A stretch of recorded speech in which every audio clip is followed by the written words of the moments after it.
Welcome back to the NBA Saga, the channel where we dive deep into the moments, the legends, and the emotions that make basketball more than just a game. Today, we're talking about something different.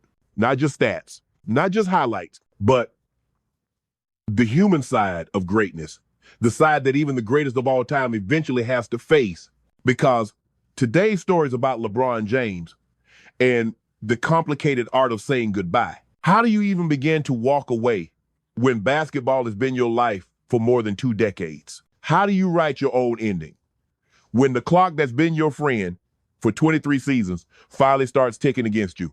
Let's talk about it. To understand LeBron James today, the 40-year-old king still dunking on players half his age, you have to go back to where it all began. The 29th of October, 2003. A young kid from Akron, Ohio, only 18 years old, steps into the NBA wearing a Cleveland Cavaliers jersey. Back then, George W. Bush was still president. The Wire had just wrapped its second season. Jay-Z was saying goodbye with the Black Album. And the NBA was still trying to figure out life after Michael Jordan's third retirement. Into that world walked LeBron James, carrying the weight of prophecy. From day one, it wasn't about if he'd be great. It was about how great he could become. And that first night, 25 points, 6 rebounds, 9 assists against the Sacramento Kings. Instantly, the league had its new face. For the next 2 decades, LeBron was the NBA. The superstar, the villain, the champion, the headline, the controversy, the constant. Every night, he was both the storm and the calm that followed it. But here's the thing about greatness. It comes with a countdown. LeBron's real rival was never Kobe Bryant. Even though they were often compared, it wasn't Kevin Durant, Steph Curry, or the Celtics of the late 2000s. His true rival has always been time. The one opponent no one, not even LeBron James, can beat. In October 2024, for the first time in 23 seasons, LeBron didn't suit up on opening night.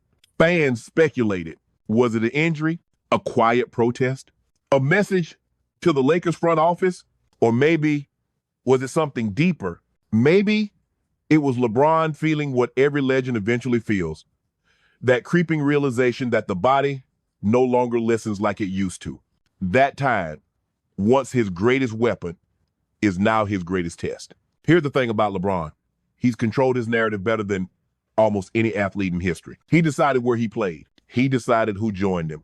He decided when to speak, when to disappear, and when to change the story.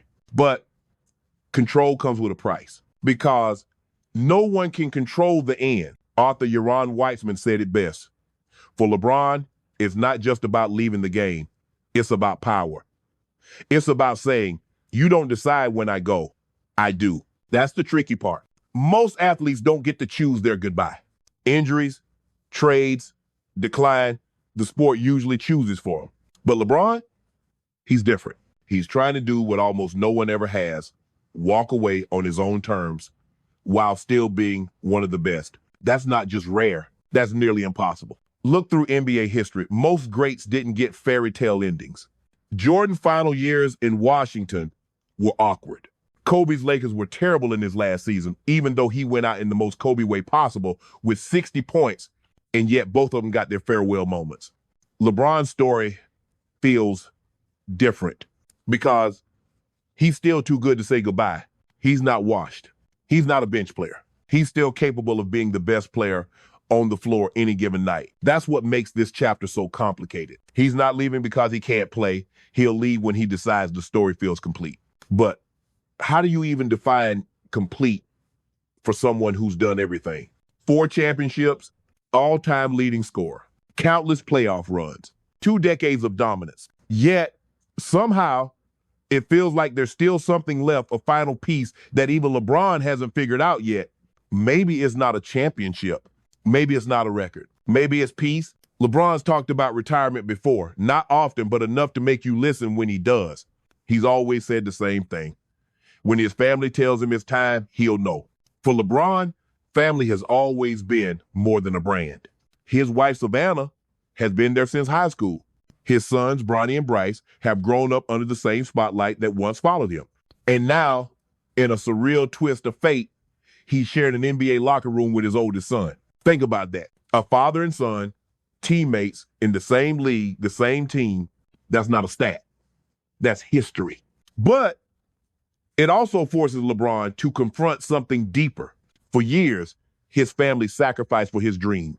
Now, maybe it's his turn to step aside for theirs, because every time he laces up, he's not just chasing more greatness, he's also delaying a new chapter of his own life. The one where he's no longer LeBron James, the athlete, but LeBron James, the man. And then there's the Lakers. LeBron joined them in 2018. But even now, years later, the relationship between him and LA still feels complicated. Yes, he brought the city a championship in 2020. Yes, he kept the Lakers relevant through constant chaos. But somehow, it never felt like a perfect marriage.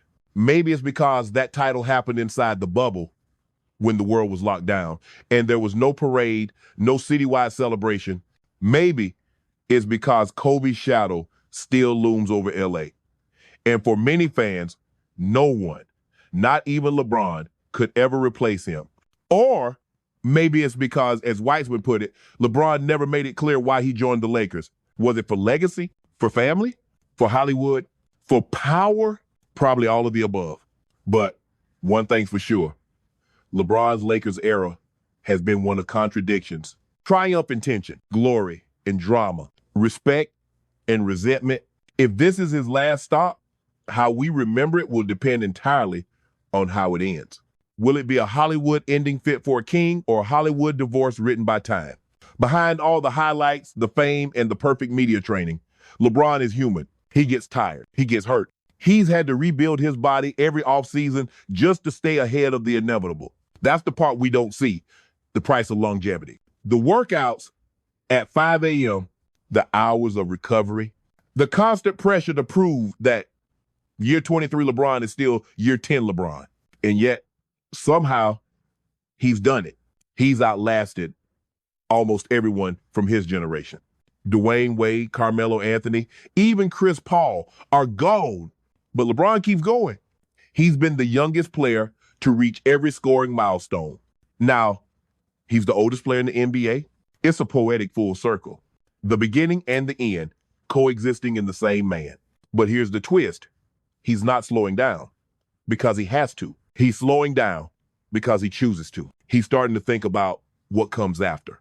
Not out of fear, but out of gratitude. And that's a rare thing in sports. When asked about a farewell tour, LeBron once said he's 50-50 about it. Part of him feels like he owes it to the fans to go city to city, say goodbye, and let everyone give him his flowers. But the other part of him, he's never been comfortable with praise.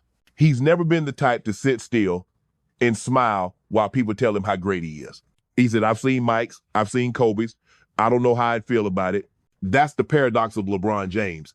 He's one of the most famous people on earth, but he's never seemed fully comfortable with fame. He's the most scrutinized athlete ever, yet somehow still a mystery. Maybe his goodbye won't be a parade of applause. Maybe it'll just be a quiet post-game interview where he says that's it. Or maybe it'll be something bigger, a season-long farewell tour unlike anything we've ever seen, where the entire league pauses to celebrate a man who defined modern basketball. Either way, the truth is simple. There's more in LeBron's rearview mirror than there is ahead. And that's okay, because what's behind him is enough to last forever. LeBron has warned us for years, in small ways, that time is running out. He said it in interviews. He's hinted at it in cryptic posts. And every summer, when he signs a shorter contract, the message is clear. Nothing lasts forever, even for him. He's been winking at time for years, challenging it, teasing it, outsmarting it, but eventually, time wins. It always does. The question is, will LeBron let time take him out, or will he take control of the ending himself? That's what makes this moment so fascinating. Because right now, we're watching a man who has done everything he set out to do, still fighting to define what enough means. He's got the stats.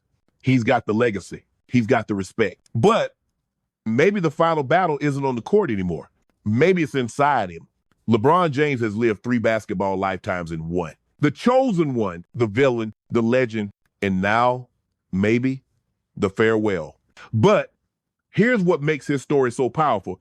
It's not about chasing ghosts anymore. It's not about Jordan, Kobe, or even championships.